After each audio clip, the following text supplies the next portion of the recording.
Okay so James hello hello hello hello. सबसे पहले मुझे बताइए आप लोग कैसे हैं? तैयारी कैसी चल रही है? 4 अगस्त को एग्जामिनेशन है। अच्छा, मुझे ना 30 सेकंड दे दो आपके बस, 30 सेकंड इतना तो डिजर्व करता हूँ मैं, आपके 30 सेकंड। 30 सेकंड मांग रहा हूँ, है ना? तो सबसे पहली बात तो मुझे अपने टाइम की भी बहुत वैल्यू है और आपके टाइम की भी बहुत वैल्यू है।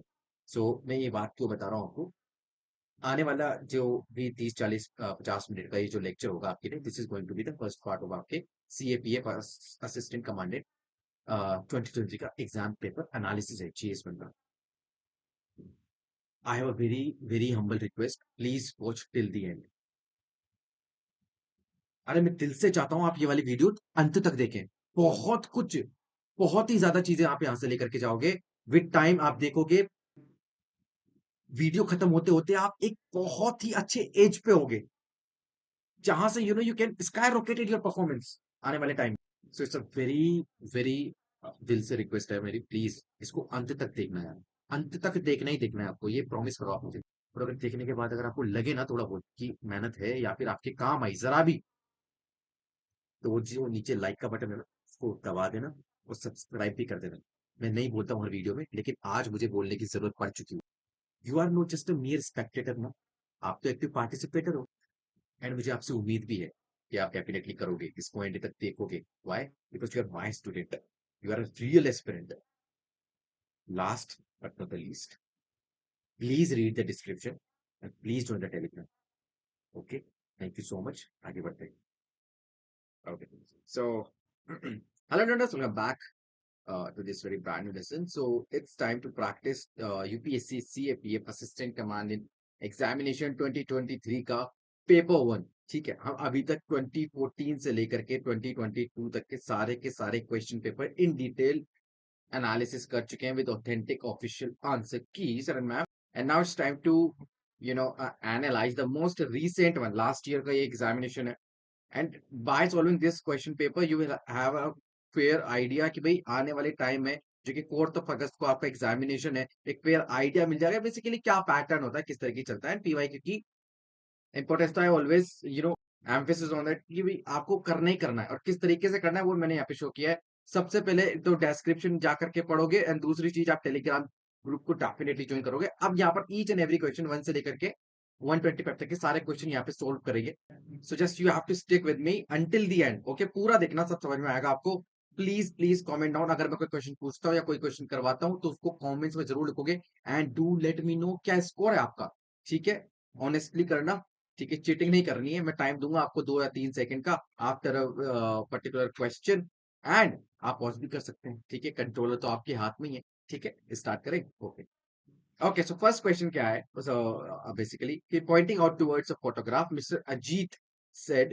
अच्छा, ये जो है ना, सबसे पहले तो आपको ये देखना था कि बोल कौन रहा है। तो इसको आप खुद को मान लिया करें हमेशा। ठीक है, खुद को मान लिया करें हमेशा। तो ये बोलता है कि she is my father's wife, sons only sister. ठीक है, तो रिलेशन पूछा गया है उस पर्सन का विद द अजीत, यानी कि आपसे क्या रिलेशन है उसका। सिंपल है सर, मैम फादर है, उनकी वाइफ है। ठीक है, एंड वाइफ का सन कौन है? मिस्टर अजीत, यानी कि आप, सर एंड मैम। एंड इनकी सिस्टर बेसिकली, इनकी बेटी, किनकी बेटी? ये देखिए, इनकी बेटी तो आपकी कौन हुई? सिस्टर हुई कि नहीं हुई? तो sister is the correct answer. Simple, इस तरीके से करते हुए चलना है ना सर, मैम इजी है। ये तो मेंटल एबिलिटी की बात करते हैं, मैथ्स की बात करते हैं। अभी मैं बताऊंगा आपको जब हम बात करते हैं एमसीक्यू एप्टीट्यूड की, मैंने एक वीडियो बनाया था, उसका लिंक डिस्क्रिप्शन में दूंगा, जिसमें सारे एमसीक्यू एप्टीट्यूड को मैंने समराइज किया था। जितना भी एलिमिनेशन मेथड होता है, एमसीक्यू एप्टीट्यूड होता है, उसको सब मैं एक ही वीडियो में ला करके रख दिया आपके सामने। आई हाईली सजेस्ट कि आप उसको एक बार देख ले। एंड बाकी तो मैं यहाँ पे सोल्व कराऊंगा तो आपको पता चल ही जाएगा किस तरीके से हम यहाँ पे सोल्व करते हैं सब। ठीक है, ओके। अच्छा, सुनना मेरी बात बहुत ध्यान से। इस तरह के क्वेश्चंस ना, इसके पूरा का पूरा सोल्यूशन मैंने टेलीग्राम पर ऑलरेडी शेयर कर दिया, प्लीज जाकर के एक बार देखो। ठीक है, इसका आंसर वैसे तो बी है। ठीक है, अगर आप में से कोई सोल्व कर रहा है तो please please notebook and paper लेकर के बैठे, पेन पेपर लेकर के बैठे, सोल्व करो इमीडिएटली। नहीं आता कोई बात नहीं, मैंने इसको सोल्व कर दिया है। कहां पर? टेलीग्राम पर आपको जाकर के इसके सारे सोल्यूशन मिल जाएंगे। आगे, ये वाला क्वेश्चन हालांकि मैंने एक्सप्लेन किया था वहां पे टेलीग्राम पर भी, लेकिन बताता हूँ। देखिए, इसका आंसर है बी।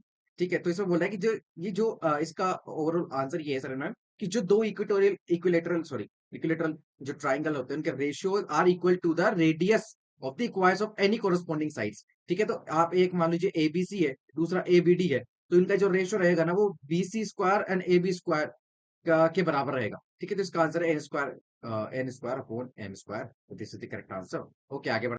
ओके, बात करते हैं कि on a larger land ground, अगर हम बात करें, there is a straight tall vertical wall जिसकी लेंथ 28 मीटर है ना। इस तरीके से अगर हम बात करें 28 मीटर की इसकी लेंथ है, गोट एक गोट है उसको टाई किया है at the point of the ground which is at the middle of the walls using a rope.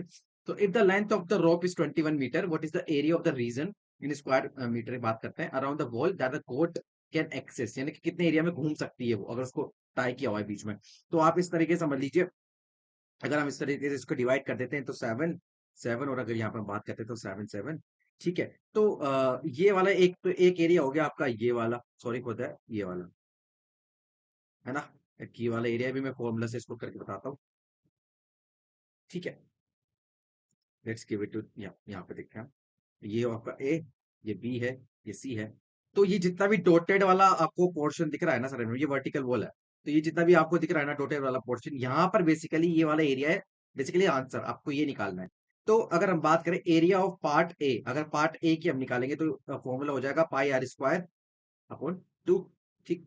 तो पाई कितना है 22 इंटू 21 इंटू 21, एंड हम बात करते हैं इसकी तो डिवाइड बाय 2 इंटू 7, है ना।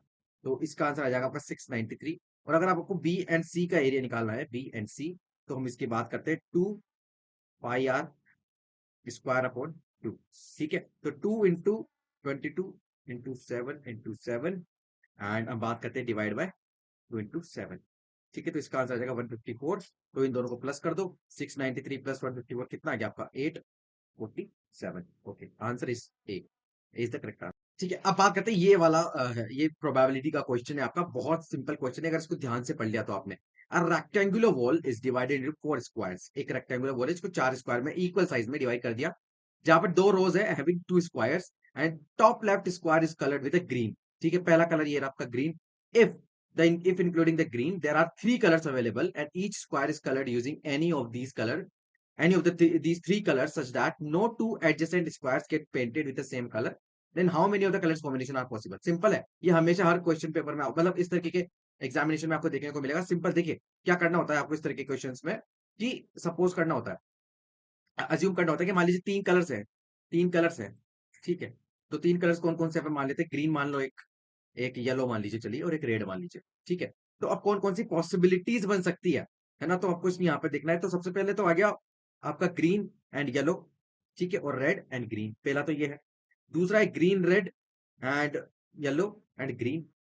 थर्ड है आपके green red and green, and हम बात करते हैं green yellow, yes, and yellow and green.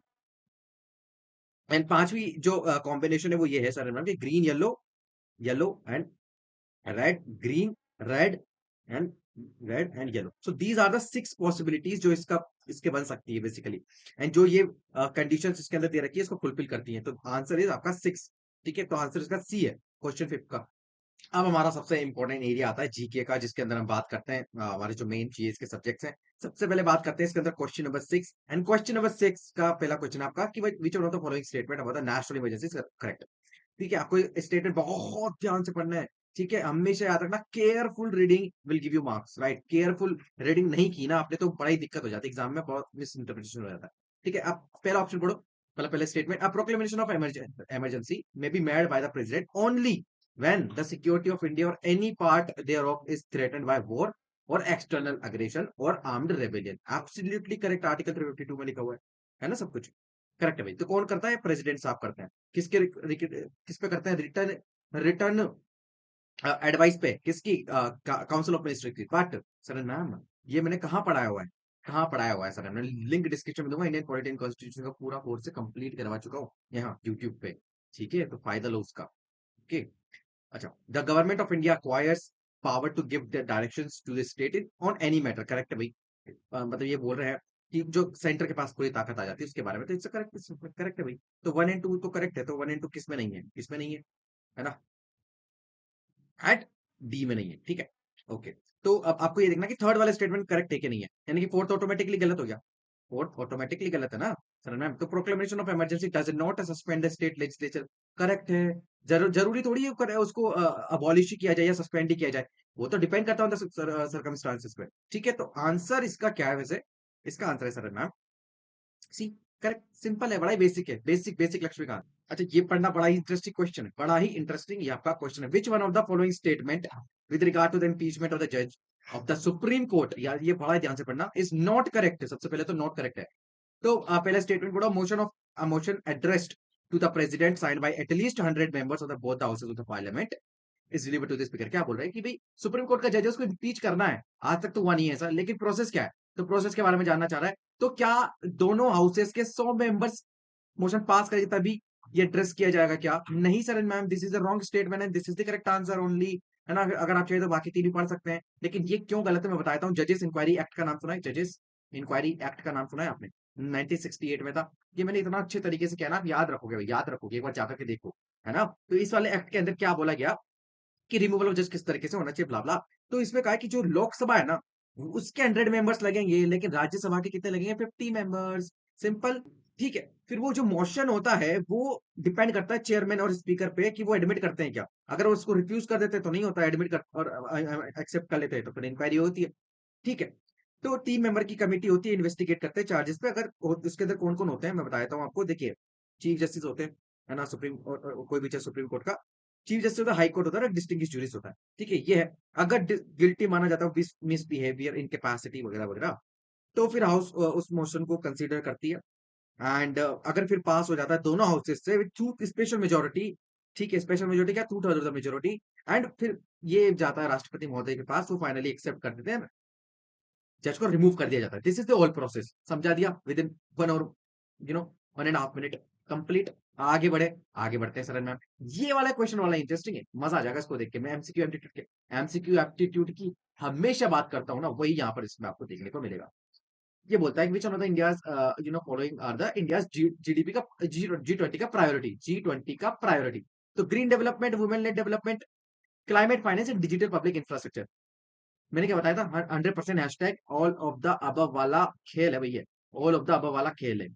ठीक है, इस तरीके के स्टेटमेंट में स्कोप इतना ज्यादा हो जाता है ना कि भाई इंडिया की प्रायोरिटी क्या है, इसमें से रिजेक्ट करने की कोशिश करो, नहीं सर मैम ग्रीन डेवलपमेंट नहीं है, क्यों नहीं है भैया? क्लाइमेट फाइनेंस क्यों नहीं है भैया? बिल्कुल है, 110% है। इसलिए इस तरह के क्वेश्चंस में ऑल ऑफ द अब वाला खेल लगता है। समझ में आ? अच्छा, मान लीजिए एग्जामिनेशन सिचुएशन की बात करते हैं, आप बैठे हो एग्जाम में, ये वाला क्वेश्चन आपके सामने आया, यू हैव, अगर आपके पास अल्टीमेट रीजनिंग है ना कि इसको मैं रिजेक्ट कर दूं किसी पर्टिकुलर ऑप्शन को, तो क्यों करोगे वो बता देना मुझे रीजन, कोई कमेंट सेक्शन में।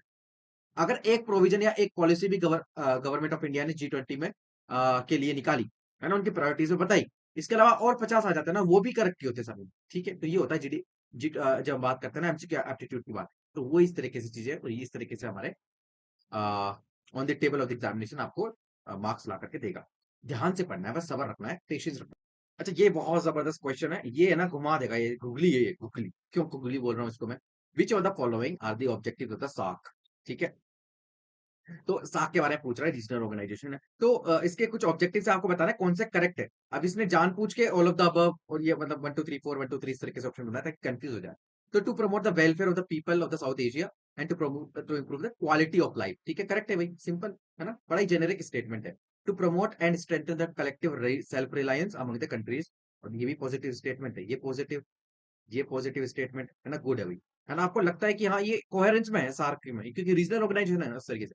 To contribute to the mutual trust understanding and appreciation of one's another problem, correct है, ये भी बहुत अच्छी बात है। अभी बोलता है कि to work towards the ending cross border terrorism. ठीक है, तो ये एक तरीके का गूगली ये सर, क्यों? क्योंकि ये सार्क के ऑब्जेक्टिव्स में नहीं लिखा है। ये अच्छी बात है, ये कर सकते हैं, है ना, लेकिन ये सार्क के ऑब्जेक्टिव्स में नहीं है, तो इसका आंसर तो वैसे 1 2 3 है। उसके अलावा अगर हम बात करें तो प्रमोट द इकोनॉमिक ग्रोथ, है ना, promote active collaboration, developing countries के में जो कोऑपरेशन होता है उसको स्ट्रेंथन करना है हमको, है ना, इंटरनेशनल फोरम्स में हमारा जो रीजनल कोऑपरेशन है उसको स्ट्रेंथन करना है, कोऑपरेट करना है इंटरनेशनल रीजनल ऑर्गेनाइजेशन में with similar AIIMS and purposes, समझ गया? तो इस तरीके की चीजें, तो यहाँ चांसेस है कि भाई मे बी सीरियस एस्पिरेंट के भी गलत हो सकता है, लेकिन अगर आपने पढ़ा है ना, बेसिक भी पढ़ा है ना आपने, तो आपको पता रह जाएगा। ठीक है, ओके, आगे बढ़े। ओके, बात करते हैं pure demineralised water free from all the soluble mineral salts is obtained by which one of the following methods. है ना? तो इसमें पूछे कि passing water through microfiltration membrane, Calgon's method, passing water through a cation exchange and an anion exchange resin bed by boiling. ठीक है? तो अगर आपने इसको थोड़ा-सा ध्यान से देखा ना, तो आपको इसका आंसर मिल जाएगा। क्यों मिल जाएगा? मैंने एक चीज़ बताई थी हमारी एप्टीट्यूड वाली सीरीज़ में कि देखिए यहाँ पर, ये दिख रहा है आपको? ये दिख रहा है क्या? एग्ज़ैक्टली सिमिलर लुकिंग स्टेटमेंट मैं बता रहा हूँ उन लोगों की जो कि यू नो बहुत इंटेलिजेंट नहीं है, मेरे जैसे लोग हैं, इस इजी चीजें पसंद करते हैं। अगर आप ये पढ़ के नहीं गए हो ना, अगर आप साइंस बैकग्राउंड से नहीं है, जो कि नहीं होंगे most of the aspirants are, you know जो आर्ट्स बैकग्राउंड से या दूसरे बैकग्राउंड से, तो उनके लिए बता रहा हूँ मैं ये। तो similar statement, similar looking statements में से 100% चांस होता है कि जब आपको जीरो आइडिया होता है ना, तो इन्हीं में से एक मार्क करके आपको आना था। 50-50 तक आपको यहाँ पर मैं ले आया हूँ। इसको आपको करना है विद मल्टीपल रीजनिंग। तो मैंने आपको बता दिया कि जिसमें एक से ज्यादा फैक्ट होता है ना इस तरीके की चीजों का, तो वो उसके मोस्टली चांस होते हैं करेक्ट होने के।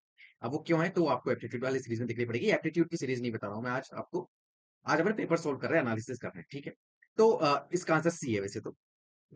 मैं साइंटिफिक आंसर भी दे सकता हूँ, आपको ये लगता हो मुझे नहीं आता, आता है सर, मैं बता सकता हूँ, है ना? तो मैंने शेयर किया हुआ है टेलीग्राम पे, देखना एक बार। तो जैसे कि ये वाला इसका अगर हम आंसर करें, तो हाइड्रोक्सिक जो हाइड्रोक्साइड फॉर्म में होता है ना, तो ये जो रेजिन है, तो वो बेसिकली आपको हाइड्रोक्साइड फॉर्म में देखने को मिलेगा। जब हार्ड वाटर होता है, इस pass through a cation exchange resin, जिसको हम बोलते हैं सल्फर डाइऑक्साइड में, ठीक है? एंड जो आपका क्लोरीन है, बेसिकली क्लोरीन आयन वाटर होता है, वो रिप्लेस किया जाता है बाय द हाइड्रोजन आयंस, ठीक है, फ्रॉम द रेजिन। तो ये 11th क्लास के केमिस्ट्री का क्वेश्चन है। ठीक है सर, मैं आपको आंसर इसका सी है, तो आप देख लेना। अब जैसे ये वाला क्वेश्चन है, मैं बताऊंगा इसको, साइंस इसका एक्सप्लेनेशन दूंगा मैं आपको, लेकिन बता रहा हूँ एग्जाम में किस तरीके से कर सकते हैं, ठीक है? वही हम कर रहे हैं, लेकिन इसके लिए नॉलेज चाहिए आपको, ठीक है? पढ़ा होना चाहिए केमिस्ट्री। ओके, तो देखिए केमिस्ट्री से ज्यादा नहीं, 2 या 3 क्वेश्चन आते हैं, पर बायोलॉजी से जरूर डेफिनेटली आपको पढ़ के जाना चाहिए, ये मैं हमेशा रिकमेंड करता हूँ। ठीक है, मैंने बताया भी हुआ है। ओके, तो आपको एक इक्वेशन दे रखी है, identify the species among the following acting as an oxidant and reductant. ठीक, तो ये इक्वेशन में से आपको ऑक्सीडेंट निकालना है और रिडक्टेंट निकालना है। अब मैं बताता हूँ आपको कि देखिए ऑक्सीडेंट और रिडक्टेंट क्या होता है। तो अगर कोई सब्सटेंस है, if a substance gains oxygen reaction के टाइम पे, अगर उसको ऑक्सीजन मिलता है, तो उसको बेसिकली उसको ऑक्सीडाइज्ड बोलते हैं। It is said to be the oxidised substance, ठीक है? बट अगर वो लूज करता है ऑक्सीजन ड्यूरिंग द रिएक्शन, उसको रिडक्टेंट, रिड्यूस्ड बेसिकली रिडक्टेंट बोलते हैं। तो ये है। तो इस वाली इक्वेशन में जो कॉपर है इज द ऑक्सीडेंट, एंड जो सल्फर है आपके जो है copper sulphate is the reductant. ठीक है? ओके, सो इसका आंसर ए। ठीक है, समझ में आया? तो यस, उसके लिए इस वाले पर्टिकुलर क्वेश्चन के लिए आपको नॉलेज की जरूरत पड़ेगी। सारे ही तो आप एमसीक्यू एप्टीट्यूड के बेसिस पर नहीं करके लेकर के जा सकते हैं ना sir, ma'am practice and knowledge तो लगती है। ठीक है, तो MCQ aptitude always backed by आपका नॉलेज, इंफॉर्मेशन एंड अंडरस्टैंडिंग। अब जैसे वाला क्वेश्चन है, क्वेश्चन नंबर 12, इसकी बात करते हैं, तो कौन से स्टेटमेंट गलत है ना? रिगार्डिंग द सेटिंग ऑफ की आपके जो सीमेंट है, सेटिंग ऑफ सीमेंट है, तो the addition of small percentage of gypsum CaSO4 lengthens the setting period of the cement। पहला तो ये है। दूसरा, according to the colloidal theory, gels of the hydrated silicate are formed, and when these gels harden, the set cement loses strength। देखिए and when आ रहा है sir, नाम यहीं पर ही तक क्यों खत्म नहीं हो गए, है ना? तो इस तरीके से आपको स्टेटमेंट को एनालाइज करना पड़ेगा। This is the correct statement, क्यों? क्योंकि ये गलत है, ठीक है? और गलत स्टेटमेंट यहाँ पे पूछा हुआ है। अब इसकी अगर बात करें, रीजन में आपको बताऊं, तो सिंपल है कि अगर स्ट्रेंथ ऑफ कॉन्क्रीट इंक्रीज होती है with time due to the hydration process. यहाँ पर हाइड्रेशन की बात कर रहा है सर मैम, किसकी हाइड्रेशन की? हाइड्रेशन क्या होता है यार? अब हाइड्रेशन तो पता ही होगा आपको, basic basic basic Asim sir and ma'am. तो देखिए, ओके, जब पानी सीमेंट से मिलेगा ना सर एंड मैम, तो ये केमिकल रिएक्शन बनाता है जिसको हम हाइड्रेशन बोलते हैं। So this is the correct statement. Basically इसका अगर हम बढ़े, तो tri calcium silicate is responsible for initial setting of cement. Generic सा ल्यूसिड सा बेसिक स्टेटमेंट लग रहा है, हाँ करता होगा। Di calcium silicate and tri calcium silicate are responsible for the final strength which course about the year. ये थोड़ा सा ट्रिकी लग रहा है, बस अगर आपको इसमें से चूज करना होगा, बी और डी में से आप एक चूज करेंगे। ठीक है समझ में? क्योंकि देखिए बी वाला इसलिए चूज किया है ना हमने, अगर आपको नॉलेज नहीं है, मैं उनको बता रहा हूँ, तो ये बड़ा ही दावे के साथ बोल रहा है कि पर्टिकुलर इस थ्योरी के हिसाब से ये होने होना है। ठीक है, और फ्रेमिंग भी इस स्टेटमेंट की इस तरीके से है। मैं कोई दावा नहीं कर रहा हूँ, बट अगर आप में नॉलेज है, आपने पढ़ा हुआ है, तो वेल एंड गुड है, नहीं तो स्किप भी कर कोई बात नहीं, है ना? क्वेश्चन है आपके लिए और भी। ओके, आगे बढ़े। ओके, देखिए ऐसे क्वेश्चन भी आएंगे, इजी इजी। ठीक है, इजी पीजी बोलते हैं हम इसको। विच one of the is the most abundant all elements of, और कौन सा एलिमेंट जो है अर्थ में सबसे अबंडेंट में है? सिंपल है, ऑक्सीजन। सिंपल है ना? बेसिक एनसीईआरटी हम पढ़ते हैं, नाइट्रोजन ऑक्सीजन सिलिकॉन आर्गन, है ना? इस तरीके से। Okay, okay. बात करते हैं which one of the following metals does not react with oxygen directly. तो इसका आंसर आपको देना है, तो ये टाइटेनियम है, आयरन है, जिंक है, ये क्या है, ये प्लैटिनम है, ठीक है, बिल्कुल। तो इसका आंसर है पीटी सी, ठीक है। तो क्या आगे बढ़ते हैं? देखिए, इस तरह की क्वेश्चन देखना, 15 वाला क्वेश्चन बताता हूँ आपको, बड़ा ही बहुत बड़ा क्वेश्चन है ना। तो एक अच्छा सत्यम भाई है हमारे, तो इज लाइक अ मेंटर, वो एक बात बोलते हैं हमेशा कि the tougher it looks the easier it falls, ठीक है, यानी कि जितना टफ आपको ये देखने को मिलेगा ना, उतना ही इजी है, उतना ही इजी है क्वेश्चन पर्टिकुलर रहेगा, वो वाला पर्टिकुलर। तो जिसमें अलॉट ऑफ इंफॉर्मेशन जिसमें दे रखी होती है, उसमें से उसको उस क्वेश्चन को करना बड़ा इजी होता है, क्योंकि आपको गलतियां ढूंढने में आसानी रहती है। कोई ना कोई स्टेटमेंट गलत बनाएगा ही ना, सारे सारे थोड़ी ना करेक्ट बना देगा सर मैम। पढ़ो उसको। कौन सा अगर हम बात करें following observation about the largest stupa at Sanchi, Sanchi stupa की बात कर रही है। तो out of this 6 statements 4 statement ही सही होंगी, यानी कि 2 गलत है, तो आपको गलत वाली ढूंढनी है, ठीक है। अभी मुझे नहीं पता, मैं बता देता हूँ आपको, पढ़ते हैं इसको। चलिए, going by the information available from the inscription on the railing of the stupa, the construction of part of one of its gateway was financed by the Guild of the Ivory Workers. Okay भाई, ठीक है, देखते हैं इसको आगे। It in its original early form, this stupa was plain except the stone railing and the gateways which are richly carved. Correct है भाई, ये यही तो हम पढ़ते हैं। क्यों पढ़ते हैं हम इसको? इसकी स्कल्पचर, इसकी आर्ट की वजह से पढ़ते हैं, इसकी सिग्निफिकेंस, रिलीजियस सिग्निफिकेंस। तो ये बेसिकली कहाँ से आती है? तो इट्स वन ऑफ द, हम किसे पढ़ते हैं? आर्ट एंड कल्चर में। तो अगर कोई आर्ट एंड कल्चर का स्टेटमेंट देगा, ऑब्वियसली करेक्ट ही होगा ना। तो टू तो देखने में बड़ा ही जो है इजी पीजी सा लग रहा है कि हाँ सही हो सकता है, जेनेरिक भी।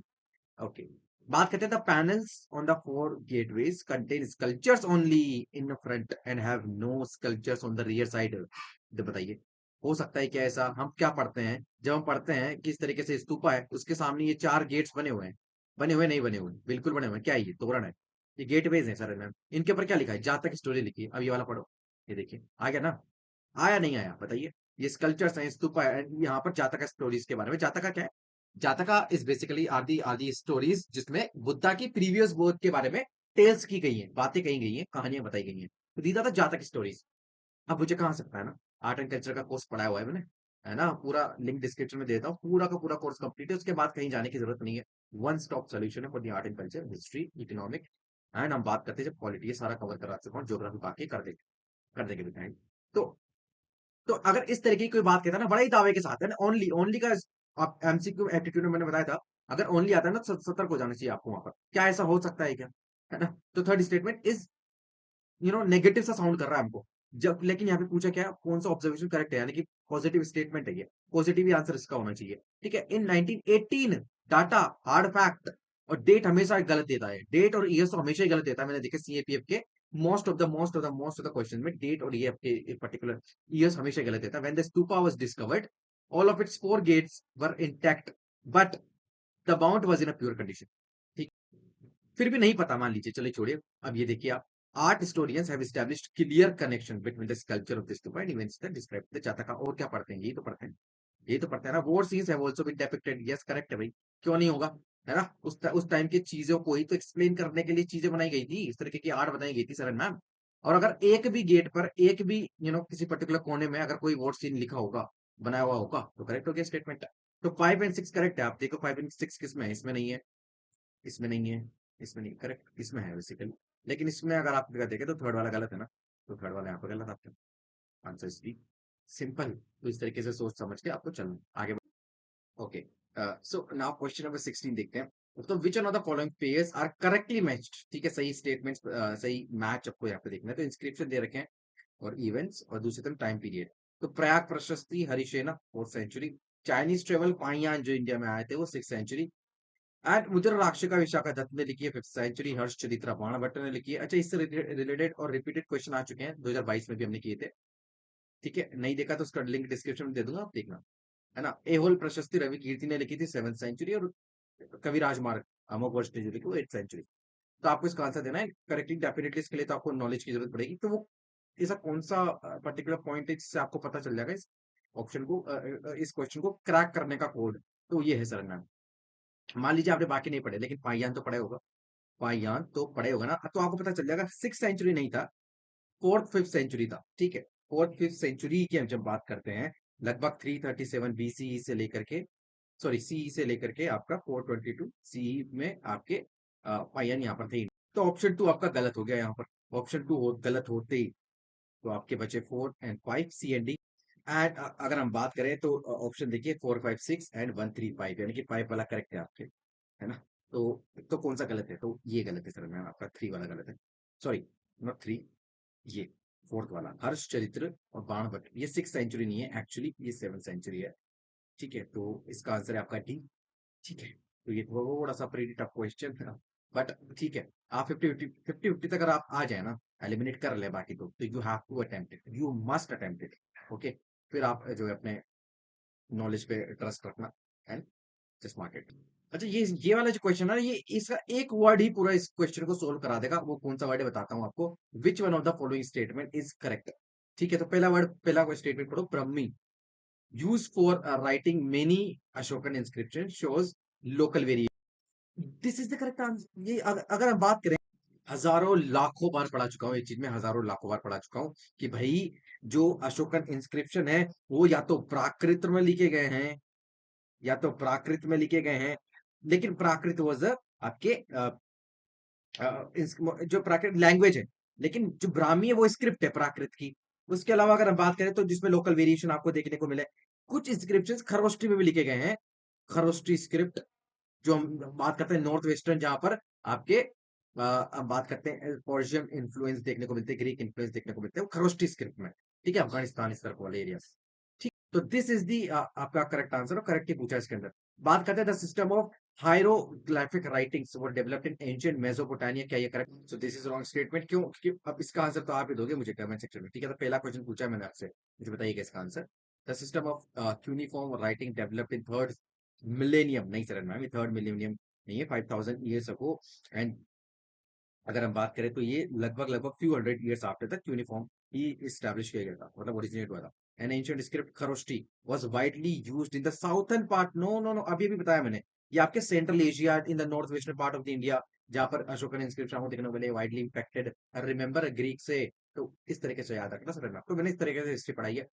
And if you really want to read actually what will going to come in examination, and examination के लिए आप understand करना चाहते हैं कोई particular concept, है ना, तो definitely I welcome you to watch each and everything which I already published on channel. So please do watch, okay, and appreciate this, okay. So I want you to appreciate, share करो, है ना, जितना हो सके। Okay. अब ये वाला जो क्वेश्चन है ना, बड़ा ही एकदम एवरग्रीन क्वेश्चन है सर में। Which one of the following activities was not, समझना बहुत ध्यान से, not a part of daily time table for a king as a prescribed in Arthashastra. अब जब भी अर्थशास्त्र का नाम लेते हैं ना, अच्छा इसको क्रैक करने का कोड बताऊं, सिंपल है, सुनना बहुत ध्यान से। एक कोड है इसका, common sense. Yes sir ma'am, common sense is the code जिससे आप अर्थशास्त्र के सारे क्वेश्चन क्रैक कर सकते हैं। कैसे पढ़ेंगे? किसने लिखी है? चाणक्य ने लिखी है, बड़ी जबरदस्त, कौटिल्य जिनको हम बोलते हैं, है ना, विष्णुगुप्त भी इनका नाम। अच्छा सर है ना, तो ये जो बंदा था, बड़ा ही कॉमन सेंसिकल बातें करता था, लॉजिकल बात करता था। अब ये स्टेटमेंट पढ़ो, और एक क्वेश्चन नहीं, ऐसे हम पचासों क्वेश्चन आ चुके हैं अर्थशास्त्र रिलेटेड, यूपीएससी सीएससी में हर साल एक क्वेश्चन तो आता ही आता है। एंड उसके अलावा वेरियस एग्जामिनेशन पर भी, तो ये सीएपीएफ की बात कर रहे हैं, तो इसमें क्या ऑप्शन है? जैसे रिसीव रिपोर्ट्स ऑन डिफेंस, और कौन लेगा अगर राजा नहीं लेगा? Visit town in Cognito, receive revenue in cash, and consult इस काउंसिल ऑफ मिनिस्टर। तो पहला और दूसरा तो हटा ही दो आप। Definitely daily council ministry daily meetings करता होगा, डेली रिपोर्ट्स भी आती होगी, डेली रूटीन की बात कर रहे हैं सर मैम, डेली रूटीन की बात कर रहे हैं सर मैम। बात करते हैं कि रेवेन्यू भी डेफिनेटली इनको रेगुलरली मिलता होगा, ये भी करेक्ट है सर मैम। लेकिन ये वाला जो वाली एक्टिविटी है, विजिट द टाउन इनकॉग्निटो, यानी कि छुप कर, यानी होता नहीं था, जैसे आपने देखी होगी जोधा अकबर, है ना, उसके अंदर जो अकबर है, ऋतिक रोशन बेसिकली, वो जाते हैं छुप छिपा करके, है ना, टाउन में, रिपोर्ट लेने, खुद से आंखों देखी बातें चीतें करने, ठीक है, हालात वगैरह देखने। तो ये क्या रेगुलर टाइम टेबल में होता था क्या? क्या वो डेली करते थे क्या? ये क्या इतना टाइम होता है क्या राजा के पास? मान लीजिए कभी कभी कर लिया इंसिडेंटली, बट रेगुलर में नहीं होता था। तो it's a logical common sense part है ये, तो B is the correct answer. बहुत सी कोचिंग इंस्टीट्यूट ने बहुत से ओवर थिंकिंग नहीं होती, है ना, तो वो किया, इसके अंदर बोलते कि रिसीव इन कैश, ये बड़ा स्पेसिफिक है, तो भाई और किसमें होगा, है ना। मान लीजिए receive revenue is the most important part, यहाँ पर इसकी बात कर रहे हैं। ठीक है, तो बट यूपीएससी ने इसको ऑफिशियल आंसर दिया B, B is the official answer and B is the correct answer. Okay, simple common sense, आगे बढ़। एवरग्रीन, एवरग्रीन क्वेश्चन बता देता हूँ बायो का। Which organelle other than nucleus in eukaryotic cell has its own DNA, ribosome and protein, बताइए। पलक झपकते answer आना चाहिए अगर आप सीएपीएफ के लिए सीरियस हैं। Mitochondria is the energy house of the cell.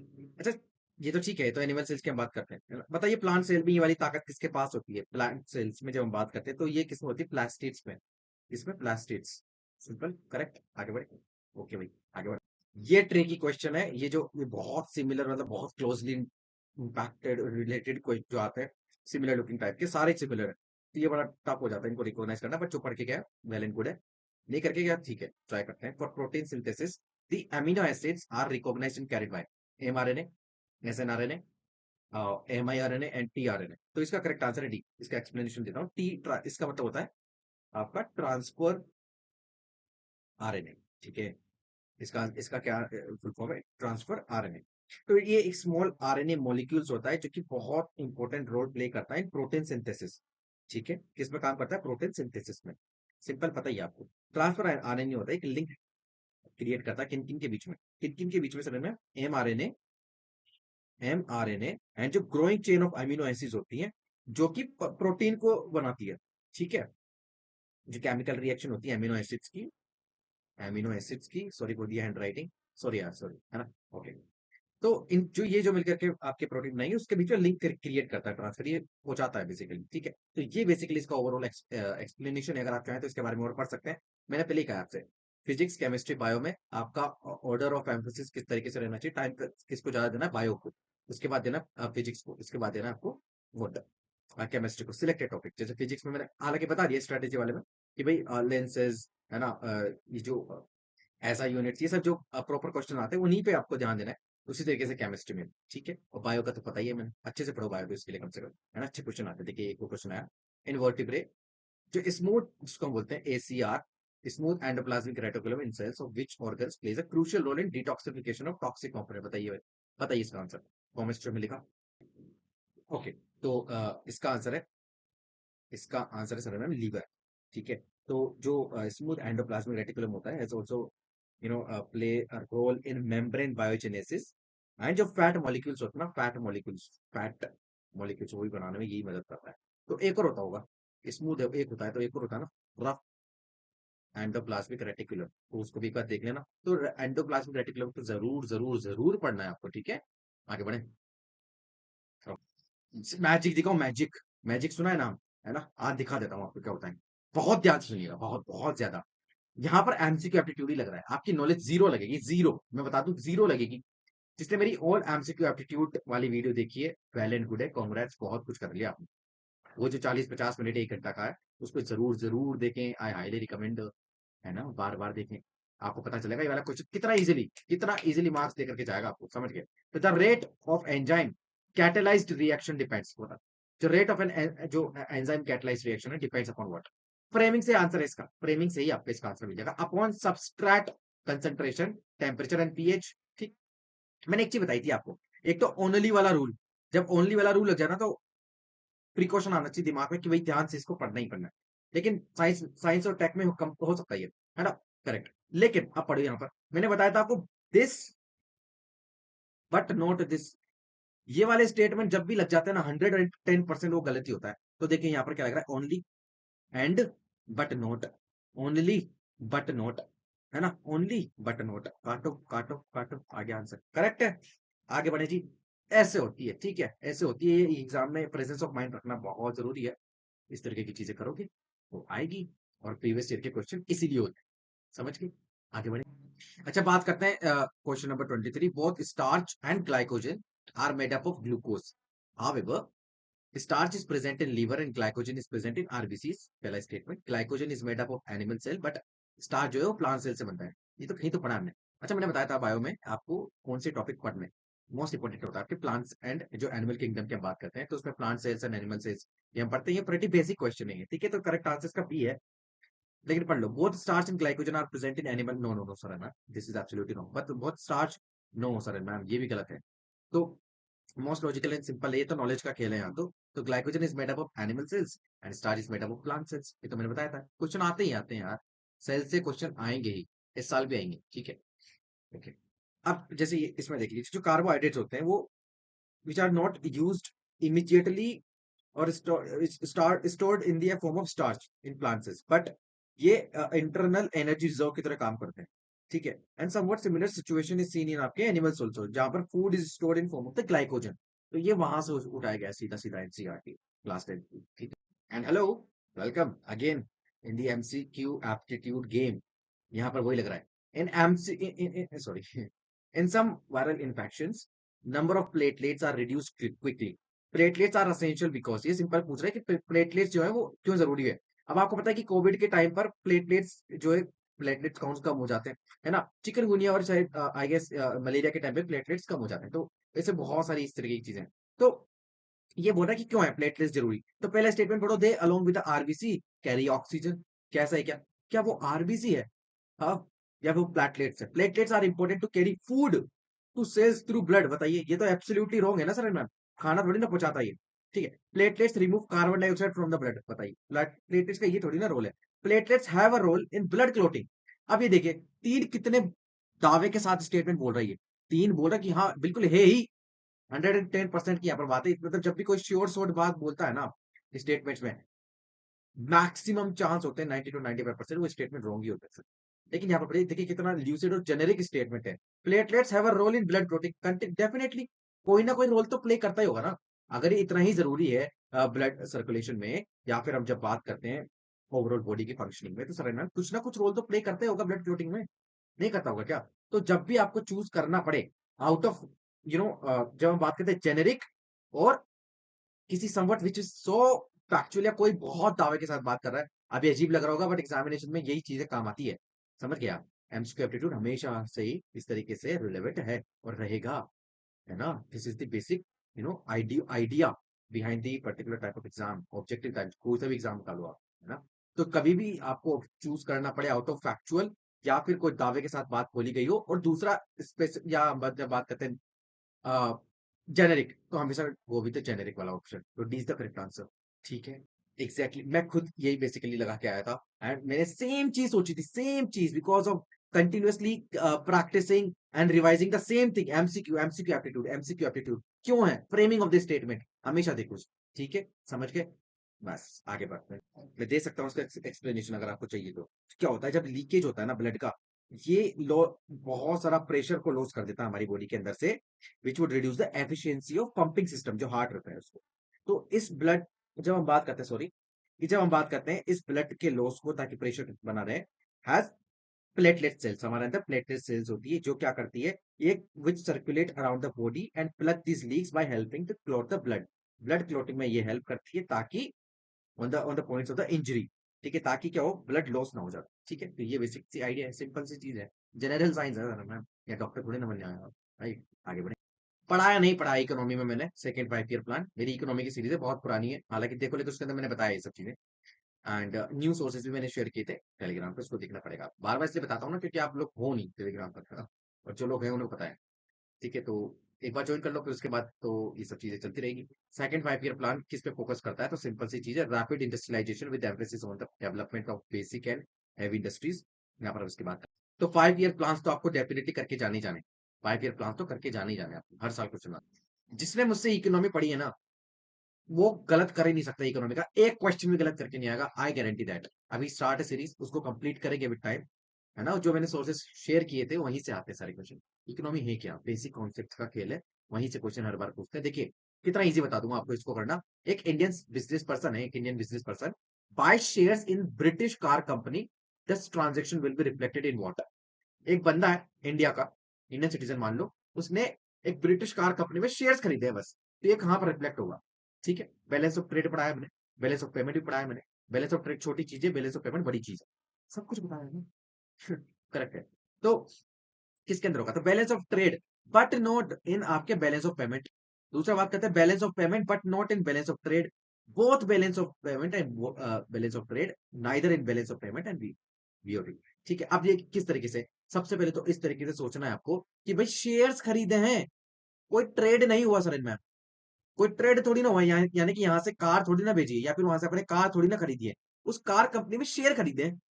ठीक है। तो ट्रेड तो हुआ ही नहीं, तो ट्रेड खत्म सर मैम, तो ट्रेड खत्म सर मैम, तो बचा कौन सा? बी और डी। ऐसा हो ही नहीं सकता, अगर कोई इंडियन पर्सन शेयर खरीद रहा है तो वो बैलेंस ऑफ पेमेंट या बैलेंस ऑफ ट्रेड या कहीं भी शो नहीं हुआ वो, तो ऑप्शन डी से गलत आपका बी है, क्योंकि बैलेंस ऑफ पेमेंट में ये आता है सर मैम, कौन सा डेबिट साइड, ठीक है।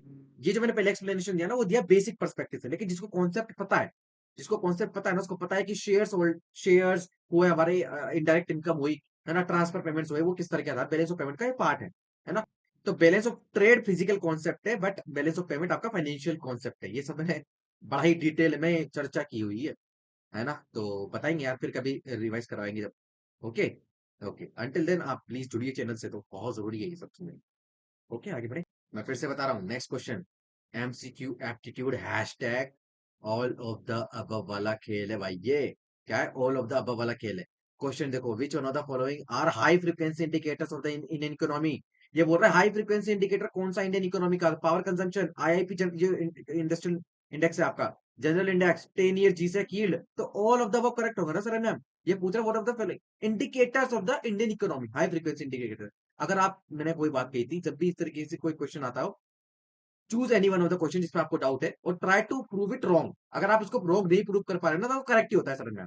तो ऑल ऑफ द करप कहीं ना कहीं तो इंडिकेट करता होगा, या फिर उसके बेसिकली अगर हम बात, तीनों इतने जबरदस्त फैक्टर्स यहाँ पे दे रखे हैं, इतने इंपॉर्टेंट, कि कहीं ना कहीं कोई ना कोई रोल तो डेफिनेटली प्ले करते होंगे, और मेजर रोल प्ले करते हैं भाई सर।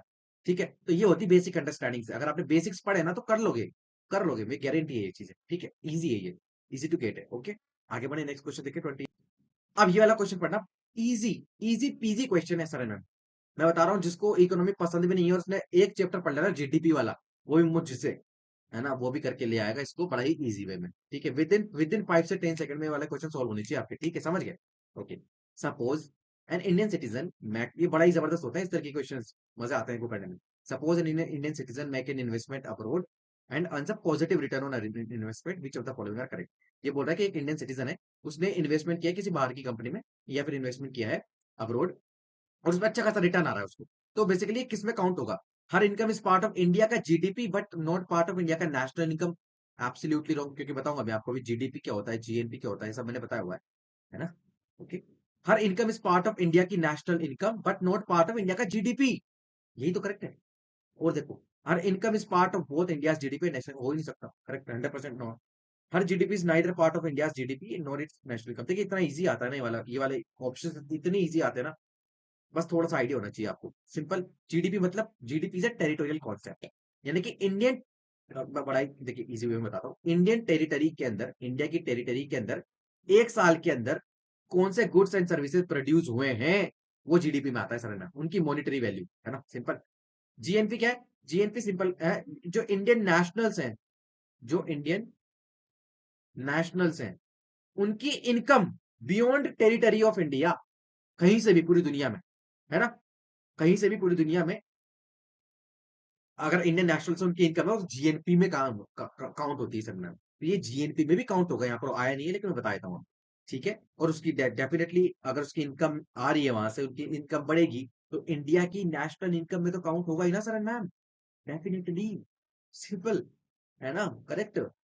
ओके, आगे बढ़ते हैं। इजीएस्ट क्वेश्चन है पूरे पेपर का, क्वेश्चन नंबर 29, कि सीआरआर जब बढ़ता है, जब सॉरी सीआरआर को जब लोअर कर दिया, डिक्रीज कर दिया, लोड बाय द आरबीआई, तो इकोनॉमी में सप्लाई ऑफ मनी क्या होगा? डेफिनेटली इंक्रीज हो जाएगा ना, डेफिनेटली इंक्रीज होगा। रिमेंबर, बताया हुआ है ना, ये तो बड़ा ही बेसिक क्वेश्चन है। सीआरआर कम कर दिया, यानी कि अब बैंकों के पास ज्यादा पैसा रहेगा लैंड करने के लिए, ठीक है, इकोनॉमी में छोड़ने के लिए, पैसा लोन पे देने के लिए। तो इकोनॉमी में सप्लाई ऑफ मनी बढ़ गई ना, सिंपल, क्योंकि जो परसेंटेज आरबीआई ने कम किया है, इसका मतलब आरबीआई वो होल्ड नहीं कर सकती बैंक का, क्योंकि अगर उतना ही रखती तो वो वाला पैसा कहाँ रहता आरबीआई के पास, वो इकोनॉमी में नहीं आता। सिंपल, बेसिक है, इजी पीजी। आगे बढ़े, क्वेश्चन नंबर 30 देखते हैं।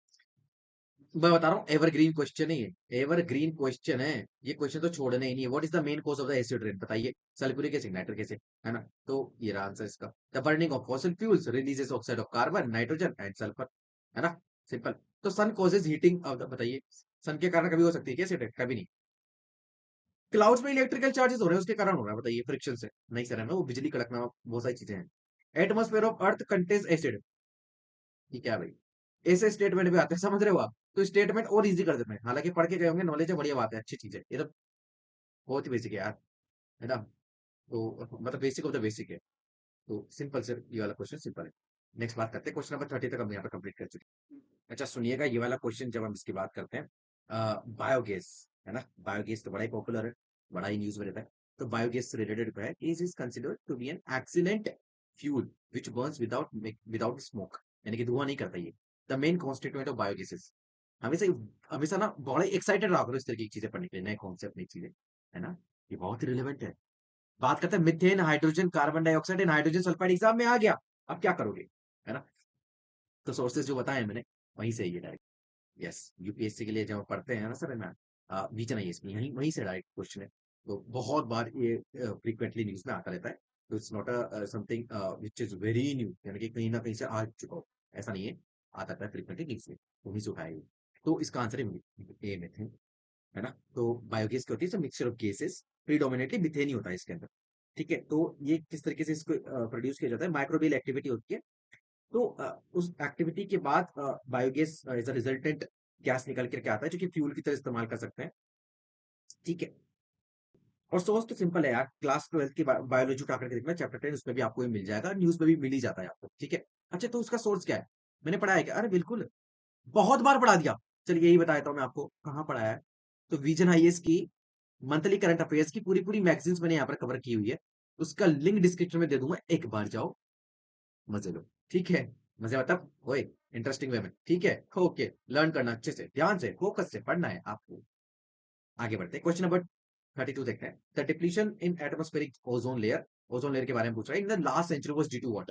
तो लास्ट सेंचुरी में किसकी वजह से बेसिकली आपको देखने को मिला है, तो सिंपल है यार, सीएफसीज क्लोरोफ्लोरोकार्बन, और क्या होगा। इसी से रिलेटेड हमने काफी सारे कन्वेंशन किए हैं क्या नहीं किए हैं, मुझे किसी एक कन्वेंशन का नाम बताओ जो कि सीएफसी को रोकथाम के लिए है। इसके बाद आते हैं आपके हाइड्रोफ्लोरोकार्बन, ये भी खत्म हो गया, तो फिर एचसीएफसी आ गया, है ना। तो ये सब चीजें हैं, तो ये लेकर के चलना ही है आपको, ठीक है। तो सीएफसी ना बड़ी खतरनाक चीज है, सीएफसी एक बार अगर एटमोस्फेयर में रिलीज हो गई, तो जैसे रेफ्रिजरेटर्स है ना, इन सब में काम आती है वाली गैस। तो क्या होता है कि अगर एक बार ये दूसरी गैसेस के साथ मिल गई ना, इवेंचुअली स्ट्रेटोस्फेयर में पहुंच करके ये जितने भी आपका ये जब हम बात करते हैं ना, ओजोन ओजोन मेकिंग प्रोसेस होती है, जिसे हम बात करते हैं, ओजोन क्या है, O3, है ना। अब ये क्या करेगी, जा करके इस वाले ओजोन पे इंपैक्ट करती है, और ओजोन के ये जो एटम एलिमेंट्स है उसको ब्रेक डाउन कर देती है। तो एक ओजोन हो गया, ओजोन इधर हो गया, फिर पर्टिकुलर फिर दूसरा ओजोन एटम मिलकर के वो बनाता है, तो ये टूटता ज्यादा तेजी से बनने से ज्यादा, टूट ब्रेक डाउन से ज्यादा होती है, तो यूवी रेडिएशन आ जाते हैं। फिर क्लोरीन, फ्री रेडिकल है वो भी, तो इस तरीके से। तो ये सब हमने डिस्कस किया काफी बार, है ना, बहुत बार इसकी चर्चा की हमने। आगे बढ़ते, क्वेश्चन नंबर 33 देखो, which one of the following holds true for a freely falling object. अच्छा, pretty easy question, this is a very easy question, which one of the following holds true for a freely falling object, मैंने बताया, चार option दे रखे हैं, बड़ा ही ध्यान से पढ़ना है, आपको आंसर मिल जाएगा। It moves with uniform velocity, ठीक है, पहला आता है velocity. It moves with uniform speed, अब it moves with a non uniform acceleration and it moves with uniform acceleration, आ गया सिमिलर टुकिंग स्टेटमेंट, ये भी सिमिलर टुकिंग स्टेटमेंट है। तो क्लबिंग बोलते हैं वैसे इसको, एमसीक्यू जब हम लर्न करते हैं, एप्टीट्यूड सीखते हैं, तो उसमें क्लबिंग बोलते हैं इसको। तो या तो ए बी में से है, या सी डी में से है। और अगर आपकी कॉन्सेप्ट क्लियर है, तो ये क्या बोल रहा है, ग्रेविटी के बारे में पूछ रहा है, नहीं पूछ रहा है, सिंपल चीज है, ग्रेविटी के बारे में पूछ रहा है सर मैम, ये बोल रहा है कि अगर कोई गिरती हुई चीज है, उससे रिलेटेड कौन सा स्टेटमेंट करेक्ट है। तो जब भी कोई चीज या फिर कोई ऑब्जेक्ट फॉल करता है, तो उस पर किसका इन्फ्लुएंस होता है, सिर्फ और सिर्फ एक का होता है, ग्रेविटी का। किसका, ग्रेविटी का। तो जो एक्सेलरेशन होता है ना, is caused by gravity only, and ये कांस्टेंट रहता है थ्रू आउट द फॉल। कभी आपने देखा कोई चीज ऊपर से गिर रही है, अचानक से तेज होगी, फिर स्लो होगी, फिर अचानक से तेज, फिर स्लो, ऐसा तो नहीं देखा होगा ना आपने, कभी भी नहीं देखा होगा ना। तो इसका एक्सेलरेशन बोलते हैं, यूनिफॉर्म एक्सेलरेशन होता है। Option D is the correct answer, हो गया इजी। सिंपल लाइफ में एग्जाम्पल लेकर के देख लिया करो, और यहाँ तो एग्जाम्पल ही देते हैं, सीडीएस सीएपीएफ में सीधे एग्जाम्पल देते हैं सर मैम, तो ये तो और इजी है आपके लिए, है कि नहीं है। ओके, आगे बढ़े, क्वेश्चन नंबर 34 देखते हैं।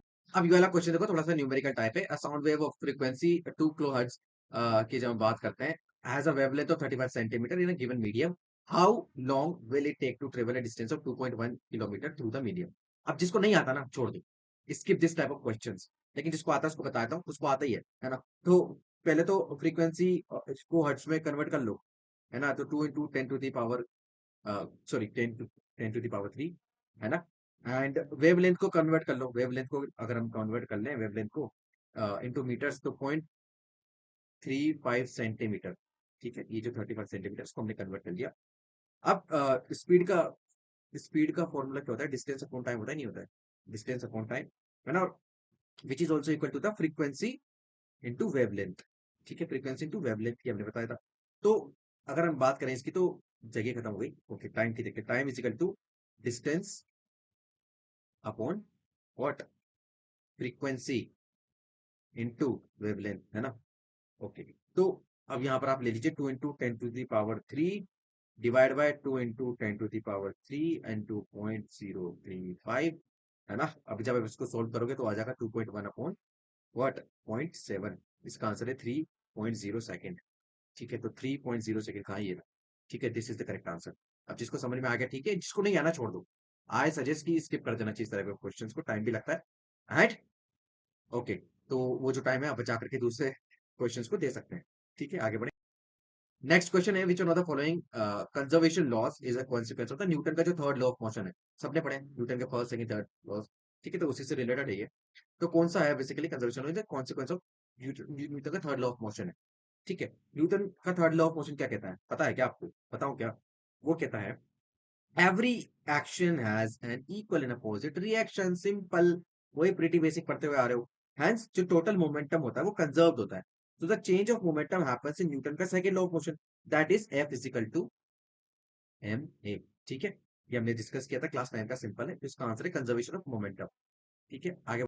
तो प्रीटी बेसिक फिजिक्स वाला रूल मैंने बताया था आपको, फिजिक्स में क्या पढ़ना है उसका ही, उसी में से ही है आपके, है ना। न्यूटन के लॉ पढ़ने होते हैं, ग्रेविटी और वो देख लो, ये सब चीज। ये बड़ा इजी क्वेश्चन है, which one of the following is a permeable rock that allows water to pass through it. ये क्या बोल रहा है, एक रॉक है, पत्थर है। ये कहता है कि पानी अगर इसके ऊपर आके गिरेगा तो वो अलाउ कर देगा परमिएबल। तो मोस्ट परमिएबल कौन है, तो ग्रेनाइट तो बिल्कुल नहीं, है ना। लाइमस्टोन है, लाइम चूना पत्थर। अरे सिंपल है सर मैम, पानी नहीं जाता कि उसके अंदर, खुद सोचो। क्वार्टजाइट नहीं sir ma'am, sills no sir ma'am.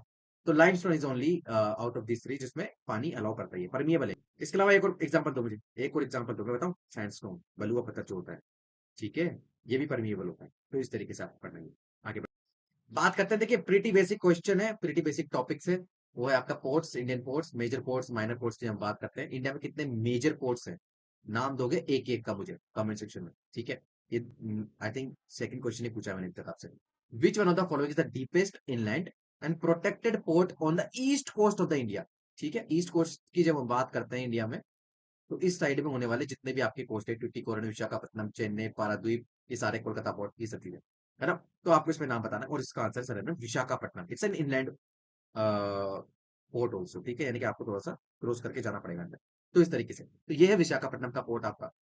Simple बात करते हैं, अब आपको रिसर्च की तो चेन्नई, पारादीप एंड टुटीकोरन के बारे में देख लेना। वेस्ट कोस्ट के जितने भी पोर्ट्स हैं आपको नाम देना है मुझे। मैंगलोर है, इधर आपका कांडला है, इधर आपका जवाहरलाल नेहरू है, मुंबई पोर्ट है, ये सब बताना आप मुझे।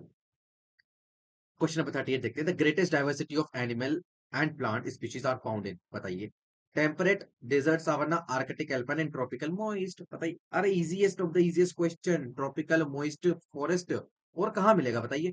ट्रॉपिकल है, मॉइस्ट है और फॉरेस्ट है। टेम्परेट में कब मिलता है सर, है ना। डेजर्ट, सावन्ना, डेजर्ट तो you know, okay. And Arctic, alpine में तो मिलते ही बहुत कम है, मतलब इसमें कहता है ग्रेटेस्ट डाइवर्सिटी, कंपैरेटिवली पूछा है, मिलते तो यहाँ पे ही है, ऐसा तो है नहीं है कुछ भी नहीं है। ठीक है, तो सबसे ज्यादा आपको ट्रॉपिकल मॉइस्ट फॉरेस्ट में मिलेगी रिलेटिवली। ओके, आगे देखिए क्वेश्चन नंबर 39 देखते हैं, which one of the following statement about the drumlin is. यहाँ पे लगता है एमसीक्यू एप्टीट्यूड अगेन। मैं कह रहा हूँ ना, क्वेश्चन पेपर सेट ही इस तरीके से होता है ताकि आप थोड़ा बहुत एप्टीट्यूड से कर ले, कॉमन सेंस से कर ले।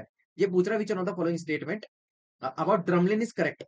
ठीक है, तो ये पहले statement, it is an streamlined hill moulded in glacial drift on the till plain. दूसरा, it is a city located in central Europe. It is a river, it is a narrow road in Tibet. अब सोचना आप, ये बड़ा ही बहुत ही specific, और ये something which is kind of very unconventional, odd one out है ये। एक तो ओड वन आउट लग रहा है, दूसरा दूसरा क्या एग्जामिनर आपसे एक्सपेक्ट करता है कि यूरोप की या फिर सेंट्रल यूरोप की सारी सिटी आप याद कर करके आए। नहीं सर मैम, वो नहीं आपसे एक्सपेक्ट करते हैं इस तरीके की चीजें। लेकिन रिवर तो कर सकता है ना। तो आपने रिवर पढ़ी भी है, अगर आप सीरियस एस्पिरेंट है, आपने रिवर पढ़ी भी है, मैंने पढ़ाई भी है। तो ड्रमलिन तो आपने कहीं ना कहीं, कहीं भी नहीं सुना होगा। ठीक है, आई पर्सनली फील कि भाई ड्रमलिन इज, अगर रिवर होती भी ना, तो अगर आप पढ़ भी लेते इसको, तो कहीं ना कोई दिमाग जहन में आपके रहता है। लेकिन ड्रमलिन एंड नाम की कोई रिवर आपने सुना कि डेन्यूब पढ़ा होगा, डेनवर पढ़ा होगा, रिवर नाइल पढ़ा होगा, अमेजोन पढ़ा होगा, लेकिन ड्रमलिन नहीं पढ़ा। It is a narrow road in Tibet. Road का नाम पूछेगा क्या। अच्छा देखिए, यूपीएससी ना एक चीज बताते हैं। सबसे पहले तो ये वाली चीज सुनो, पहला तो मैंने ओड वन आउट बताया, दूसरा है कि सर मैम यूपीएससी एग्जामिनर इतनी इंक खराब करके अपनी, इतना टाइम वेस्ट करके, इतने रिसर्च करके, इतने टिपिकल वर्ड का एक स्टेटमेंट बना करके देगा क्या आपको? हाँ, ये कॉपी पेस्ट रूल है, कंट्रोल प्लस पी बोलते हैं हम इसको, कॉपी पेस्ट प्लस रूल है ये। क्या कॉपी प्लस पेस्ट रूल है? उसने उठाया, कॉन्सेप्ट देकर छाप दिया। तो वो सोचता है कि बाकी 3 ऑप्शन क्या बनाया जाए? तो उसने रैंडमली अपने मन से आने वाले जितने भी बाकी 3 स्टेटमेंट्स हैं, तो एग्जामिनर के पर्सपेक्टिव से भी सोचना है आपको। एग्जामिनर के पर्सपेक्टिव से सोचना है कि जब उसने क्वेश्चन बनाए, तो 1 करेक्ट स्टेटमेंट 3 गलत बनाने ही बनाने हैं, और 3 गलत बनाएगा तो वो किस तरीके से बनाएगा और 1 सही किस तरीके से बनाएगा। तो वो आता है आपका विद प्रैक्टिस एंड पीवाईक्यूज, हम वही यहाँ पे कर रहे हैं। तो with time you will recognise and you will analyse and you will know कि भाई ये वाला स्टेटमेंट पर्टिकुलर हमको सबसे करेक्ट लग रहा है, most logical, most legible, most beautiful statement है। ठीक है, समझ में आ गया? इसके अंदर और भी कुछ एडिशन होंगे तो आपको डिस्क्रिप्शन में मिल जाएंगे, कमेंट्स में भी मिल जाएंगे समझ में। ठीक है, आगे बढ़े। समझ में तो आ रहा है ना आपको? मजा आ रहा है कि नहीं आ रहा है मुझे बता। ठीक है, मजा आना चाहिए पढ़ते वक्त। ओके, बात करते हैं which one of the following is the busiest sea route and links to industrially developed region of the world. बात करते हैं, देखिए ये वाला, ये easiest of the easiest question क्यों है मैं बता देता हूं आपको। देखते उड़ा दोगे दो तो स्टेटमेंट। पहला स्टेटमेंट पढ़ो, पहला ऑप्शन पढ़ो, मतलब Mediterranean and Indian Ocean sea route हो सकता है। ये बोल रहा है दो इंडस्ट्रियली डेवलप्ड रीजन को कनेक्ट कर रहा है और बिजिएस्ट सी रूट है। ये दो यहाँ पर हिंट दे रखा है एग्जामिनर ने, अब आप बताइएगा इसका आंसर। वो ये भी तो दे सकता था बिजिएस्ट सी रूट बताइए कहां पर है, नहीं, उन्होंने कहा दो इंडस्ट्रियली डेवलप्ड रीजन है, तो कोई ना कोई मतलब सिग्निफिकेंस तो होगा ही, होगा नहीं होगा? दूसरा, नॉर्थ अटलांटिक सी रूट, क्या पता हो सकता है भाई, आगे देखते हैं। Cape of Good Hope sea route, अरे भाई अगर केप ऑफ गुड होप होता तो हम रेड सी या फिर पनामा कैनाल, या फिर हम बात, sorry not Panama canal but Suez canal, तो अगर हमको केप ऑफ गुड इतना पसंद होता, गुड होप, तो हम सुएज कैनाल नहीं बना पाते ना, है ना? नहीं बनाने की जरूरत थी। तो इसको ही तो यू नो सप्लीमेंट करने के लिए या फिर सी को सब्स्टिट्यूट करने के लिए हमने सुएज कैनाल बनाई, तो ये तो 100% रॉन्ग है। कौन इतना लंबा रूट करेगा भाई, अफ्रीका से यहाँ पर होकर के फिर जाना पड़ेगा ना। तो it's logically wrong statement. And north Pacific, बताइए पैसिफिक में क्या इतना इतना ट्रेड हो रहा है कि मतलब वो बिजिएस्ट रूट बन गया, हो रहा होगा थोड़ा बहुत, लेकिन क्या वो बिजिएस्ट बना देगा क्या? ठीक है, नॉर्थ पैसिफिक की बात कर रहे हैं, नॉर्थ पैसिफिक की कितनी कंट्रीज हैं जो साउथर्न हेमिस्फीयर में बढ़िया कर रही हैं, जो कि इंडस्ट्रियल डेवलपमेंट में आती है सर मैम, है कि नहीं है? अब पढ़ो दो स्टेटमेंट, तो ये तो लॉजिकली आपके इनकरेक्ट है ना? तो और पैसिफिक की अगर आप बात करें तो उसके ऊपर जाओगे तो अंटार्कटिक आर्कटिक आता है। तो कहाँ पर आप बात कर रहे हो? आई मीन आर्कटिक आता है। तो वहां पर क्या ट्रेडिंग कितनी जरूरत है, या फिर क्या रियल टाइम में हो रही है क्या आज के टाइम पे? आप क्या अभी सुना है आपने? तो बहुत सारी चीजें हैं, बहुत सारे आर्ग्यूमेंट्स हैं आप इसको गलत प्रूव करने के। ठीक है, तो सी और डी तो आप इस तरीके से हटा सकते हैं। बात करते हैं मेडिटेरेनियन और इंडियन सी रूट की और नॉर्थ अटलांटिक सी रूट की। आपने नाम सुना होगा पैनामा कैनाल का, पैनामा कैनाल का, है ना? तो ये किसको कनेक्ट करती है? आपके नॉर्थ अटलांटिक को कनेक्ट करती है पैसिफिक से। ठीक है, लेकिन ये बोल रहा है नॉर्थ अटलांटिक सी रूट, जो आपका वेस्टर्न यूरोप है और जो आपका नॉर्थ अमेरिकन वाला पार्ट है, ये उसकी बात कर रही है, ये उस वाले रूट की बात कर रही है। तो दैट इज द मोस्ट आपके व्हाट, द बिजिएस्ट। देखिए सिंपल है यार, अटलांटिक सी को क्या बोलते हैं? आपने सुना होगा अटलांटिक सी को क्या बोलते हैं, बिजिएस्ट सी है ये, sorry ocean. Atlantic ocean is the busiest ocean out of all the जितने भी ओशियंस इन द वर्ल्ड। ठीक है, तो एक ये भी आर्गुमेंट आप दे सकते हैं, लेकिन अगर आपको कंफ्यूज होना है तो इन दोनों में होना।